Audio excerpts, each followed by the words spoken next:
Livro. Pode falar, Senhor. Estou ouvindo. Capítulo 16. Primeira parte. Calaf volta a unir-se a nós. Alguma coisa estava acontecendo. Eu sentia no ar. Haviam-se passado 3 anos desde que eu, Dar e as crianças nos despedíramos de nossa casa em Lausanne. 3 anos desde que Darlene deixara suas queridas flores silvestres que enchiam os campos em torno do hotel e as trocara pelas flores brilhantes da Ilha Grande, no Havaí. Girei o volante do furgão da Jocum e entrei pela estradinha de acesso que dava para os velhos prédios, meio escondidos entre o matagal e os arbustos do lugar. Na estrada principal, uma placa dizia Pacific Empress Hotel. No banco da frente estávamos eu, Dar, Karen e David, bem espremidos. Nos outros bancos iam apertados 10 dos nossos jovens. Atrás de nós, seguindo-nos de perto, vinham mais 3 veículos. Estávamos todos vestindo roupas velhas para o serviço que tínhamos a fazer. Quando chegamos ao estacionamento, que era mais um buraco no chão, Darlene resumiu tudo com uma exclamação. Que horror! E, no entanto, eu tinha certeza de que todos estávamos vendo ali outra coisa também. Deus estava operando. Olhei para a confusão de matos e cipós tropicais que sombreavam os prédios ali, que até 8 anos antes tinham constituído o Hotel Pacific Empress. Naquela ocasião, eles tinham falido. Os 45 acres de terra, suavemente ondulantes, que cercavam a propriedade, eram antigamente o campo de golfe do hotel. Havíamos conseguido tudo naquela ótima localização com apenas uma pequena entrada. Mas pelo menos a vista é linda, comentou o Dar. E ela tinha razão. Para um lado estava o pico do Ualalai, um vulcão extinto, que nos proporcionava uma terra muito rica. Lá embaixo, víamos o panorama da brilhante baía de Kona, com suas águas azuis. Eu já imaginava um imenso navio branco ancorado ali. Pusemo-nos a trabalhar limpando o mato. Munido de um facão e uma enxada, ataquei uma área de mato que antes fora um jardim tropical em torno da piscina. E vários outros voluntários, dentre as centenas de pessoas que compunham, na ocasião, nossa escola, espalharam-se pela propriedade para arrumar as coisas. Depois que peguei o ritmo de roçar e ajoelhar-me para arrancar os pés de mato, pus-me a pensar nos incríveis fatos que haviam resultado daquela nossa noite de oração. Havia 4 anos, no acampamento de Kaneohe. Com exceção de apenas uma coisa que ainda nos deixava intrigados, tudo o que Deus nos mostrara ali já se realizara. Já estávamos na Ilha Grande, ou mais precisamente em Kona, como predissera o rapaz da barba loira. E como tinha sido previsto naquela noite, já possuíamos um sítio de 55 acres.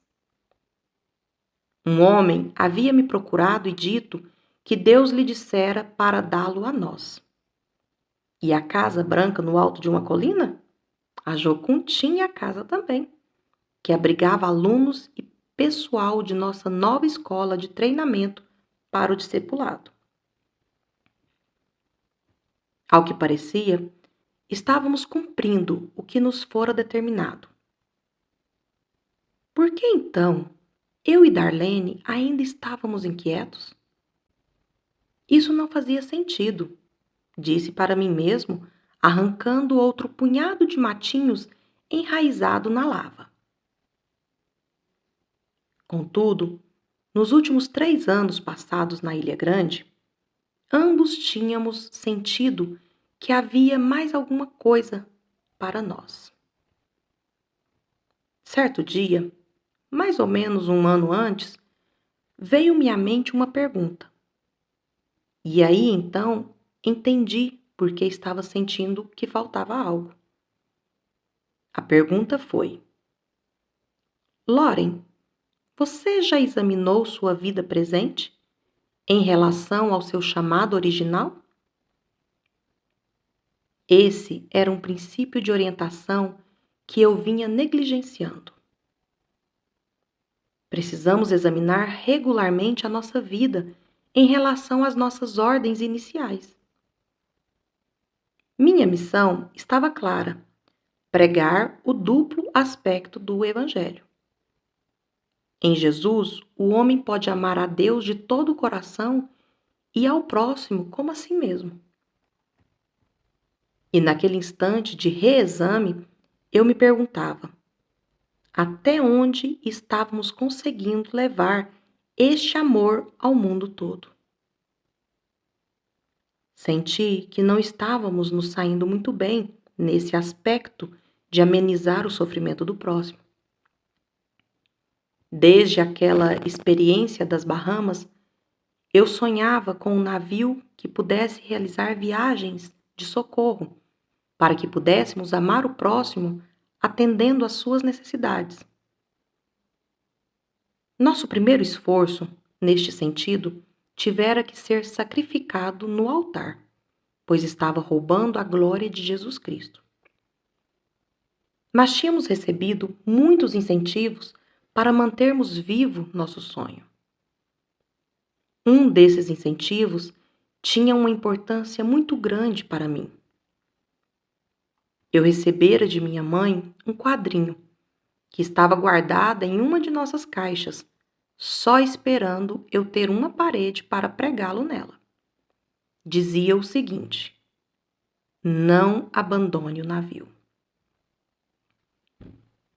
E o outro aspecto do Evangelho, gêmeo idêntico desse, amar a Deus de todo o coração, mente e forças? Estávamos esforçando-nos bastante nessa área também. Os crentes estavam sempre pregando as boas novas de Deus em cenários religiosos, isto é, em cultos nas igrejas. Mas o mundo estava utilizando muitos outros métodos para transmitir aos homens a sua mensagem. As artes, os meios de entretenimento, a família, a educação, os meios de comunicação, os negócios, o governo. E foi então que, de repente, naquele dia, quando eu estava voltando às bases de minha chamada original, minha visão tomou um sentido mais amplo. E meu coração se acelerou, e se preparássemos jovens, e em especial jovens asiáticos e do Pacífico Sul, dando-lhes instrução nessas mesmas áreas estratégicas de comunicação social? Nosso objetivo seria mandar milhares de jovens para atuar nesses pontos estratégicos de formação da mentalidade da sociedade, para serem um fator multiplicador na obra de missões. Nessa fase de treinamento, iríamos dar muita ênfase ao relacionamento com Deus e uns com os outros, tanto quanto dávamos ao conhecimento intelectual. Iríamos ter um corpo docente flutuante, constituído de pessoas entendidas nessas questões, que se alternariam no ensino, todos vivendo um estilo de vida próprio de um povoado da Ásia ou das ilhas do Pacífico. Nosso enfoque principal seria aprender na prática. E ali estávamos nós, ocupando o terreno de nossa universidade. O Senhor tem muito senso de humor, meu Deus. Disse em meio ao zunir de meu facão, enquanto atacava uma touceira de buganvílias. Só o Senhor mesmo poderia pegar um hotel velho e transformá-lo numa universidade. Mas lembrei-me também de como as universidades de Harvard, Yale e Princeton tinham iniciado. Tinham sido um sonho difícil de homens que também desejavam ter como meta a pregação do Evangelho. Parecia que esse processo era contínuo. A nossa UCAP, Universidade Cristã da Ásia e Pacífico, estaria seguindo a mesma tradição, pelo menos neste aspecto. Estávamos começando sem nada, a não ser uma forte convicção e um Deus que nos orienta. Entretanto, no momento, estávamos com o tremendo desafio de limpar o terreno e consertar os prédios do velho hotel. David correu para mim falando animadamente de um trator que acabara de chegar. Venha ver, papai. O trator está puxando os espinheiros com uma corrente. Venha ver. Com muita satisfação, larguei o facão e peguei a mão de David e caminhei para o ponto onde o trator estava operando. Naquele breve instante, tive um vislumbre do futuro e vi milhares de jovens, moços e moças, caminhando por aquele mesmo lugar e depois saindo dali para diversas partes do mundo, como missionários, como comunicadores da graça de Deus. Se os terrenos do hotel estavam em péssimo estado, os prédios estavam piores. Eu, Darlene e as crianças pusemos-nos a caminhar pelos aposentos do velho hotel, já em ruínas. Você já pensou que são 99 cômodos e 100 banheiros? Comentei com Darlene. E todos eles, disse ela com um estremecimento, estão numa sujeira e bagunça. Nossa família também tinha uma tarefa especial naquela tarde. Precisávamos arranjar ali um conjunto de cômodos que pudesse ser o nosso lar. Mas, sinceramente, não víamos nada que nos agradasse. Os 4 prédios que compunham o complexo estavam em péssimas condições. Muito do madeirame estava infestado de cupim e alguns dos quartos recendiam a urina, pois antes de nós o ocuparmos, fora habitado por ociosos. Ratos e baratas passeavam pelos cômodos com toda a liberdade. Quando a pedi em casamento, disse-lhe que iríamos ter uma vida muito simples. Mas isso, falei, estendendo o braço e apontando um monte de entulho em deterioração. Não sei nem como você vai fazer com que as crianças se sintam bem aqui. Disse isso na brincadeira, remexendo o cabelo dela, mas realmente não sabia como ela iria fazer para arrumar tudo. Estávamos casados havia 14 anos e nem mesmo possuíamos um carro ou móveis que fossem nossos. Desde que fôramos para as Ilhas Havaianas, aquela era a 18ª vez que nos mudávamos, eu, Dar e as crianças. 18 mudanças em 3 anos. Não se preocupe, Lauren, replicou ela.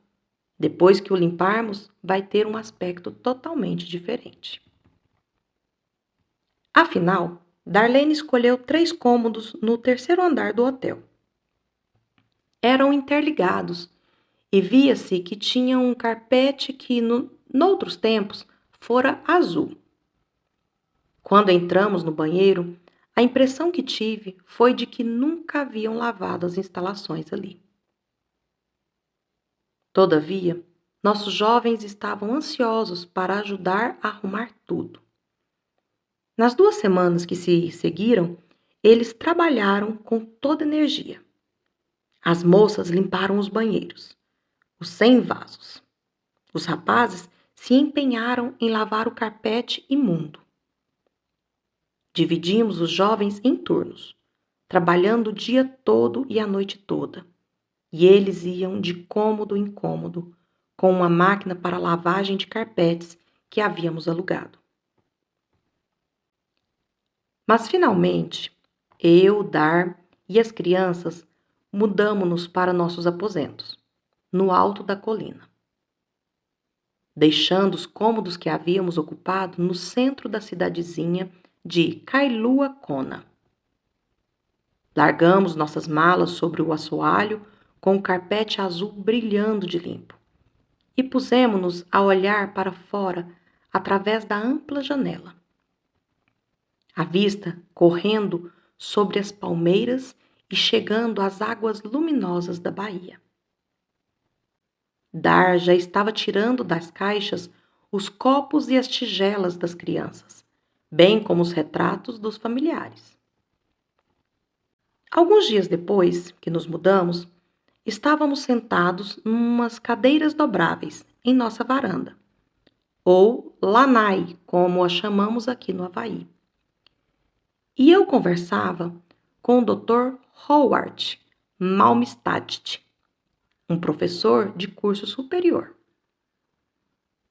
Um dos princípios que aplicamos na busca da orientação divina é constante confirmação, semelhante às consultas que fazemos às placas de sinalização que estamos sempre procurando quando viajamos por uma estrada que não conhecemos bem. E quando estávamos ali, sentados, naquelas cadeiras de lona, divisei uma dessas placas. Quando conheci Howard, ele era um influente cientista e professor da Universidade de Illinois, no campus de Urbana. E naquele momento, sentados ali na lanai, disse-lhe que Deus estava nos orientando no sentido de criarmos uma universidade. Seria uma espécie de viveiro espiritual, onde os jovens aprenderiam a conhecer a Deus para depois falar dele, difundir seu nome nas camadas mais influentes da sociedade. Eu sei, replicou ele em voz tranquila. Deus já me disse isso. E Howard explicou então que recentemente fora convidado para ocupar a direção de uma universidade numa cidade do meio-oeste americano. Contudo, quando orava a Deus a respeito desse convite, um pensamento estranho veio à sua mente. Não, ele deveria ir para o Havaí. Mas por que o Havaí? Indagara ele. E Deus lhe respondera: porque vou dar uma universidade para Jocum e você irá participar desse projeto.